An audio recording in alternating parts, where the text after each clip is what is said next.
영생의 말씀이 주께 있사오니, 영생의 말씀이 주께 있사오니, 이런 제목을 가지고서 말씀을 드리게 합니다. 요한복음 6장 전체는 오병이어 표적의 사건으로서 시작이 됩니다. 그래서 전부 이 오병이어에 대한 해설로 굉장히 길어요. 6장이. 요한복음에는 표적이라고 말하는 기적이 7가지만 딱 소개합니다. 7가지를 소개하고 거기에 대해서 해설이 굉장히 복잡하게 길게 나옵니다. 신학적인 해설을 하고 그러는데, 이렇게 요한복음 6장에 오병이어의 기적을 행하죠. 예수님의 주 활동 무대가 이 갈릴리 바다입니다. 갈릴리 바다 북서쪽에 가버나움이 있고, 가버나움에서 게네사렛 호수, 게네사렛이라는 곳, 그리고 멀리 건너편에는 벳사다가 있는데, 사람들이 너무 많이 몰려오기 때문에 병 고치고 귀신 쫓아내고 그러냐고 식사할 겨를이 없습니다.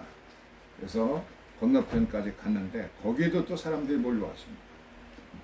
가는 곳마다 인산일에 예수님이 쉴 시간이 없었습니다. 그래서 광야에 모여있던 그 사람들, 해는 뉘엿뉘엿 넘어가는데, 그래서 이들을 전부 자리에 앉게 하고, 어린아이가 바친 물고기 5마리, 물고기 2마리하고 보리떡 5개를 가지고 5,000명 넘는 사람들이 먹고도 12광줄이 가득히 거두게 되죠. 그래서 이 굶주렸던 사람들이 이 오병이어의 기적을 체험한 다음에 예수님을 억지로 잡아다가 임금 삼으려고 이렇게 계획을 했습니다.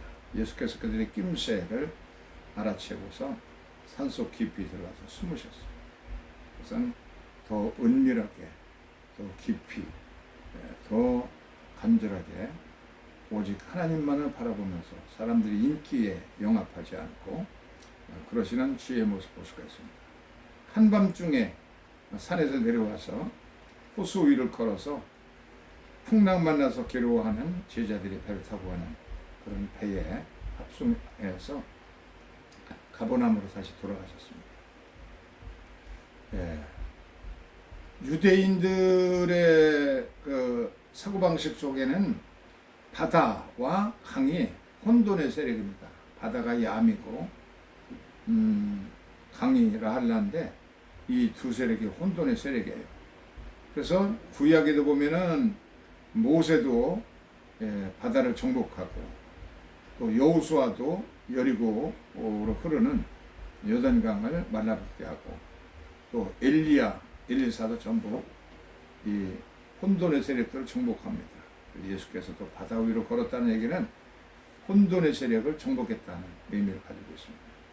동이 터서 이제 새 아침이 밝아옵니다. 예수께서 가버나움 회당에서 설교하시는데, 그 설교의 내용이 뭐냐면 이제 빵에 대한 겁니다. 내가 하늘로부터 내려오는 생명의 산 떡이다. 나를 먹어야 너희들이 생명을 얻고 영생을 얻게 되리라. 이런 요지의 설교를 하셨어요. 가버나움 설교를 하셨어요. 그러니까 이 설교는 유대인들이 전부 그냥 반응이 좋지 않습니다. 이 사람들의 표정을 보세요. 도대체 뭐야? 자기가 무슨 하늘에서 내려온 사람이야? 자기의 그 형제들, 부모, 일가 친척들이 전부 우리들 가운데 살고 그러는데 무슨 이제 헛소리 하는 거야? 그리고 자기 살을 찢어서 주겠다고?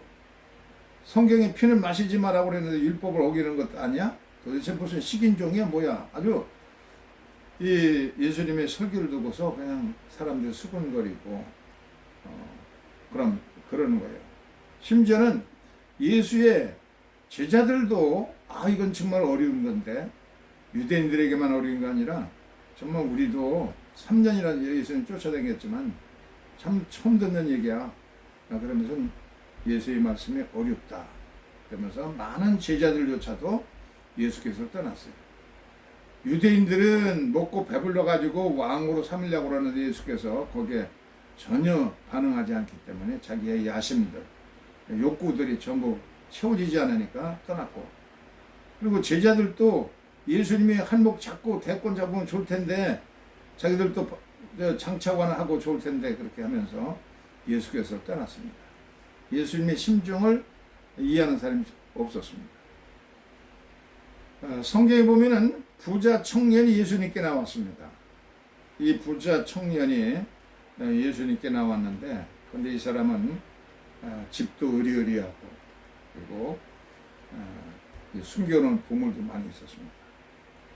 그래서 이것을 의지하고 지금까지 편안하게 살았는데 예수께서 뭐라고 하냐면, 너의 그 많은 재산을 전부 팔아서 가난한 사람들에게 나눠주고 너는 나를 쫓으라. 이 부자가 너무 자기에게 명령하시는 주의 요구가 큽니다. 집도 버려야 되고 재산도 버리고 어떻게 살란 말이야. 그래서 재산이 많기 때문에 근심하면서 예수 그리스도를 떠났다 하는 그런 성경 기절이 있죠. 이 3세기에 이집트에 안토니라는 큰 부자 청년이 있었어요. 안토니가 이렇게 엄청난 큰 부자였습니다. 그런데 이 성경 말씀을 읽고 이게 자기에게 주어지는 성경 같았어요. 예수님께 왔던 그 부자 청년이 재산을 포기 못하고 예수께서 떠났으니 얼마나 어리석은가. 크게 고민하면서 이 사람은 결단합니다. 자기 고래동 같은 집도 팔고, 그리고 보물함을 다 열어가지고 이집트의 가난한 사람들 전부 부지합니다. 그리고 자기는 광야로 들어갑니다. 사하라 사막으로 깊숙이 들어가서 거기서 한 동굴 곁에 동굴 속에 살면서 거기서 그냥 소리 고함고함하면서 기도합니다. 지나간 사람이 듣고서는 무슨 군대들과 싸우는 것 같은 그런 소리를 듣게 됩니다. 지엄나무 열매를 따먹고, 그리고 메뚜기와 석청을 따먹으면서 들사람이 되었습니다. 안토니, 수도원 운동을 시작한 안토니, 정말 위대한 성자가 되었죠.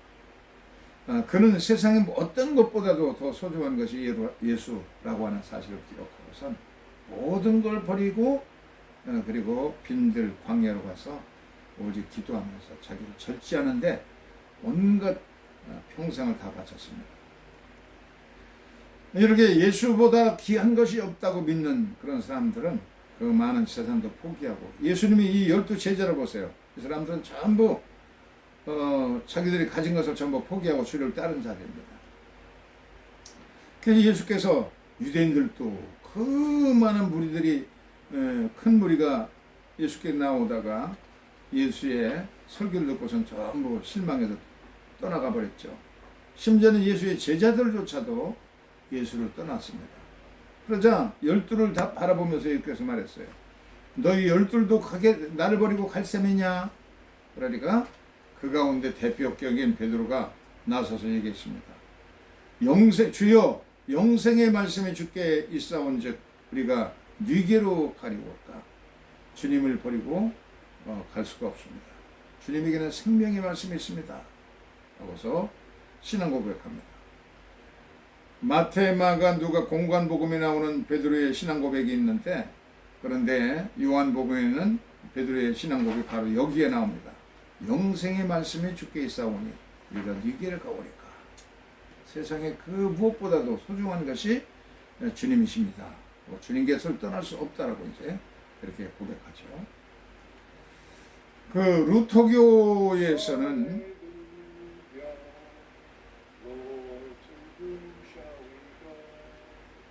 이 성경 말씀, 오늘 읽은 이 성경 말씀을 주님 영생의 말씀이 주님께 있사오니 우리가 누구에게로 가오리까 하는 것을 복음서 낭독하기 전에, 복음서의 말씀을 낭독하기 전에 전부 일어나서 이것을 합청합니다. 주여 영생의 말씀이 주께 있사오니 우리가 누구에게로 가오리까. 할렐루야, 할렐루야. 그리고서는 순체로 복음서의 말씀을 듣고 이제 앉아서 설교 말씀을 듣습니다. 루터교의 하나의 아름다운 전통이라고 볼 수가 있어요. 영생의 말씀이 주께 있사오니 우리가 네게로 가오리까. 참 우리들도 이걸 본받아가지고 불렀으면 하는 생각도 갖습니다. 오늘 이제 56절에서 보면은 너희가 내 살을 먹으면 내가 너희 안에 있고 너희도 내 안에 있으리라. 그래서 영생하게 될 것이라고 주님의 살을 먹여야 된다는 얘기입니다. 이것은 지난 시간에 얘기한 것처럼 공간 복음에 나오는 그 최후의 만찬, 성만찬 제정에 대한 것이 요한복음은 없습니다. 그 대신에 오병이어 기적을 두고서 예수님이 하신 설교, 여기에서 이 성만찬 제정에 대한 말씀이 나옵니다. 너희가 내 살을 먹으면, 그러면 내가 너희 안에 있고 너희도 내 안에 있어서 영생을 얻고 세상의 지학도 이기고 그렇게 될 것이다. 주님이 우리 안에 계신다는 얘기예요. 성만찬을 정말 믿음을 가지고 받으면은, 그러면 예수님이 살을 먹고 피를 마셨은즉 주님이 우리 안에 계시고, 그래서 주님의 속죄의 보혈을 우리가 믿게 되어지고, 그래서 주님이 살을 먹고 주님의 피를 먹고 마신다는 이 성만찬의 그 신학이라는 건 어떤 뜻을 가지고 있냐면, 첫째는 주님의 계명을 지킬 힘이 주어진다는 거예요. 주님이 내 안에 계시기 때문에 나는 주님의 계명을 지킬 수가 없지만 주님이 내 안에 계시기 때문에 주여 주시는 힘으로써 계명을 지킬 수가 있고, 두 번째는 주님을 본받아 살아갈 수가 있습니다. 세 번째는 열매를 맺게 됩니다. 우리가 주님께 붙어 있고 주님이 내 안에 계시기 때문에 마치 포도나무 가지가 포도나무 그 나무에 딱 붙어 있기만 하면 생명이 진액이 뿌리로부터 공급받아 가지고, 그래서 저절로 열매를 맺고 풍성하게 열매를 맺게 되는 것처럼 우리가 주님과 더불어 함께 산다 그러면은 열매를 맺게 될 것이고, 네 번째는 주님이 함께 하시기 때문에 죄가 있으면 근처도 가지 않게 됩니다. 주님이 함께 하시니까 죄를 멀리 할 수 있게 되고, 다섯째는 기도의 응답을 받고 우리의 삶이 성결해지니까 기도가 속히 응답받습니다. 여섯째는 생명을 얻게 됩니다. 주님이 계시기 때문에 생명을 얻게 되고, 일곱째는 주님의 재림에 대하여 담력을 가지고 기다리게 됩니다. 주님이 다시 오실 때를 기다리면서 마라나타 하면서 주님이 다시 오실 것을 사모합니다. 주님의 재림에 대한 열망이 전혀 사라진 그런 시대가 아닌가 생각되어지는데, 이 성만찬 신학을 바로 이해하고 성만찬을 받는다 그러면은 우리는 재림 신앙으로 열정적으로 주님을 기다리게 된다 하는 깊은 의미가 있는 것입니다.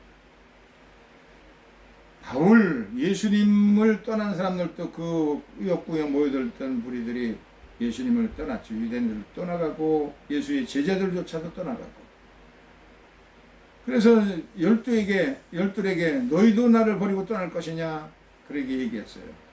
그래서 베드로가 영생의 말씀에 주께 있사오니 우리가 네게로 가오리까 그렇게 대답했는데, 베드로가 감옥 안에서 이제 길게 감옥 생활을 하다 보니까 자기를 배신하고 떠난 사람이 많이 생겼습니다. 그래서 그 디모데 후서는 사도 바울이 순교하기 직전에 쓴 유언서와 같은 것입니다. 유언과 같은 책이 디모데 후서입니다. 거기 보면 베드로가 이제 바울이 감옥에 이제 오래 수감 생활하다 보니까 너무 힘들잖아요.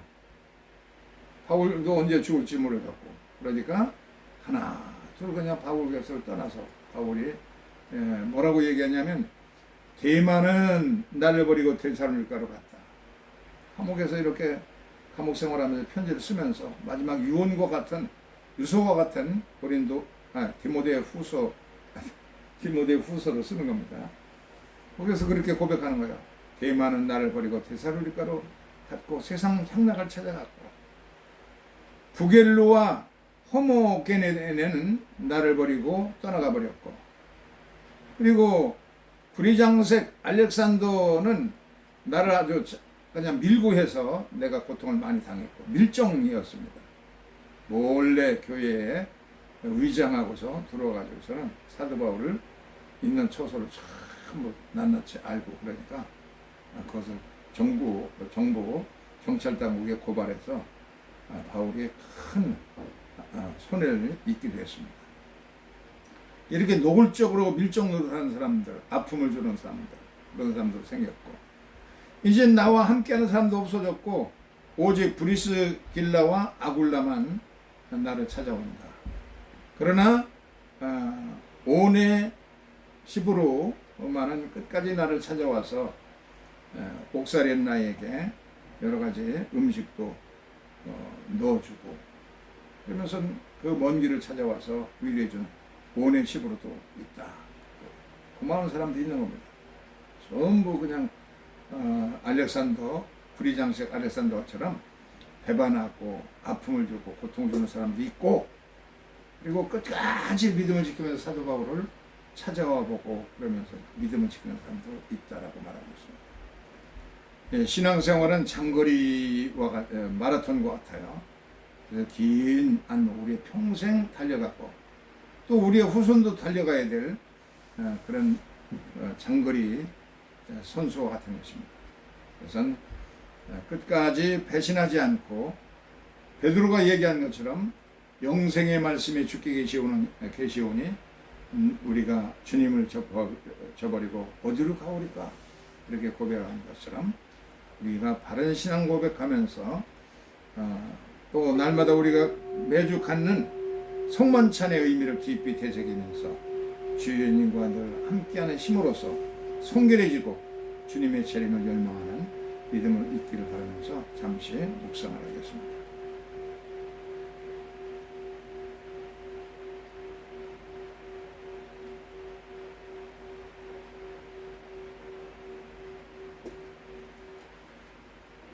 봉헌 찬송가 94장 3절 부르겠습니다.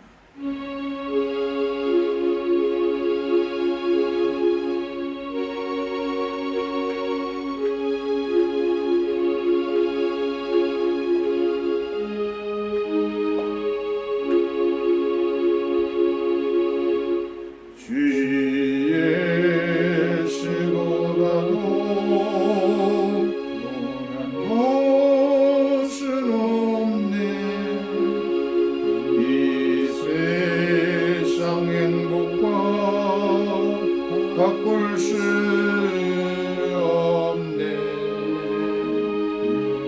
유혹과 핍박이 몰려와도 주 섬기는 내 맘 변치 않아. 세상 다 버리고 세상